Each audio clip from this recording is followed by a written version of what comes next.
Good morning everyone. आज मैले अलिकति टाइम मेरो ठुलो छोरालाई दिन चाहे। उसलाई लाग्छ म जहिले सानो बाबुलाई उसको सानो भाइलाई धेरै माया गर्छु। त्यस्तो होइन, ऊ अलि ठुलो भइसक्यो, त्यो कारणले उसलाई फिल भएको होला। तर उसको भाइ चाहिँ अलि चिप्कु छ, मसँग आएर एनी टाइम चिप्किएर आउँछ अनि उसलाई फिल हुन्छ म धेरै माया गर्छु। म त दुइटैलाई बढी माया गर्छु। इभेन मलाई जहाँसम्म लाग्छ म आरबलाई नै धेरै माया गर्छु, ठुलो छोरालाई। फिलिङ्स नै बेग्लै हुन्छ नि फर्स्ट चाइल्ड प्रति। हो, अनि जति माया मैले उसलाई जति माया गरेर मैले उसलाई हुर्काएको छु, ऊ एक्लो हुँदा जति मैले उसलाई चिप्काएको छु, उसलाई त्यो कुरा थाहै छैन। तर अहिले भाइलाई हेर्छ अनि उसलाई फिल हुन्छ कि मैले धेरै माया गरिरहेको छु। सो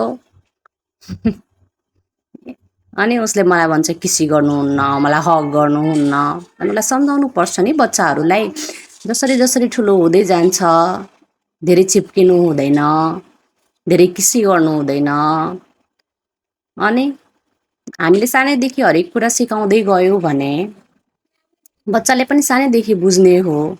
इफ हामीले इग्नोर गर्यौँ भने त्यो पछि गएर नराम्रो पनि रूप लिन सक्छ। सो मैले उसलाई सम्झाउँदै केही भन्दै गएँ होइन। बट उसले मेरो कुरा सुनिरहेको थियो अनि ऊ चाहिँ अलि रुन्चे स्वभावको छ। अनि केही कुरा भने उस रुन सुरु गरिहाल्छ। अनि अनि उसलाई मैले भने कि कुनै पनि कुरा हुन्छ तिमी मम्मालाई आएर सेयर गर। यो नसोच्नु मम्माले कस्तो रियाक्ट गर्नुहुन्छ। मम्माले जस्तो रियाक्ट गरे भने पनि त्यहाँ माया नै हुन्छ। मम्माले गाली गरेर पिटिदिनु भयो या जाऊ गएर बसेर पढ या यो काम नगर या अलि जोडले नै बोलिदिनु भयो भने उसलाई नेगेटिभ वेमा लिने होइन होइन, माया नै हो।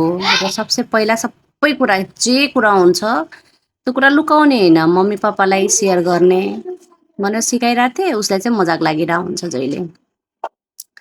सो यही कुराहरूको बिचमा मैले उसलाई के एक्जाम्पल दिँदै भन्न गएँ होइन।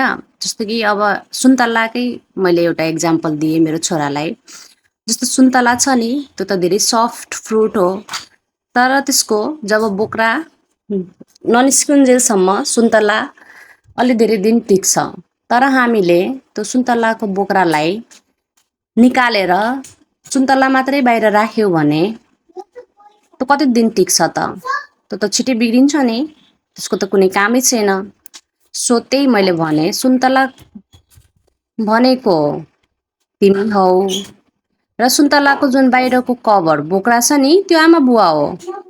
आमा बुवा जबसम्म सुन्तलासँग तिमीहरूसँग छ तिमीहरूलाई केही पनि हुँदैन, डर हुँदैन होइन।